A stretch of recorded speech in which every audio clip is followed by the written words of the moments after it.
Last night was a huge night for my home state. I want to personally thank Missouri Republican lawmakers for protecting Missourians' Second Amendment rights. They overrode Jay Nixon's veto of constitutional carry.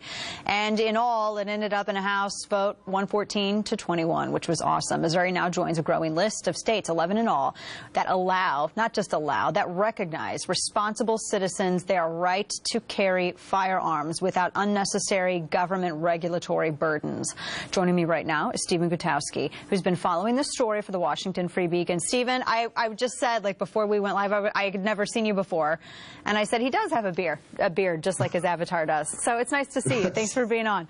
All right, thanks for having me on. This was huge, and we were told by the Bloomberg lobbyists, the Everytown, the Moms Demand Action, but totally in a G-rated way, everybody else, that we're going to have mass violent chaos. If they said this, when Texas passed campus carry, they said it when there was open carry in Texas. They said it now. They've said it again with Missouri with constitutional carry. But when you look at all of these other states, Stephen, that hasn't happened. In all of the 10 other states, including Kansas, Missouri's neighbor, which has constitutional carry, none of their fear-mongering has any statistical basis at all. No, I mean, you know, this is a common argument that you get out of gun control advocates, that sort of any pro-gun legislation that passes means that there's going to be, you know, violence in the streets. It's going to be like the Wild West. Of course, the thing about constitutional carry, it's become very popular now. It's the hot sort of gun policy across the country right now. But Vermont's been doing constitutional carry, as some people call it Vermont carry, since the founding of the country. And Vermont's OG. It's not exactly a wasteland of violence up there. Which is insane, because isn't that where Ben and Jerry's is from? Like the hippies who make the ice cream, and they have the maple syrup and all that up there. It's like hippie land, but that they have constitutional carry, and they have better gun laws in the state of Texas, where we're in right now. It's insane. So, do you expect more states, and with what speed, to move towards constitutional carry? Because now you're going to, as more states go towards this, now everyone's talking about reciprocity, which we'll touch upon here in a minute. What do you think of other states moving towards this as well?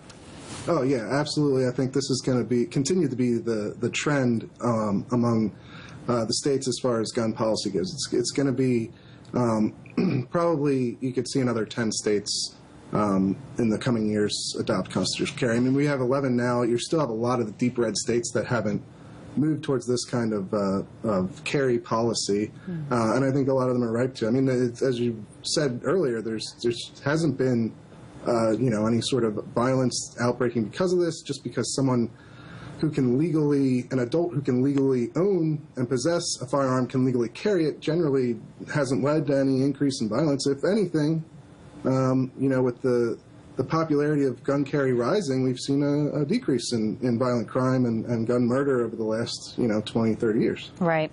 And of course, now with the 11 states, 2 of these states, Montana and the other one escapes me at the moment, they have constitutional carry, but it's for residents only, meaning that doesn't necessarily apply to you, even if you come from a state that has constitutional carry. So if you're traveling, if you travel a lot, and I travel a lot, and I imagine you travel a lot as well, and I have friends who hunt all over the United States, that's how they go grocery shopping, just because they may come from Missouri or Kansas or wherever, doesn't mean they can go to Montana and be able to carry. They would still have to have some sort of reciprocity with a concealed carry permit with Montana. So until we get to the point where we have more states that get into this, what can you speak to this? Because you're still at some point with some states going to have a permit.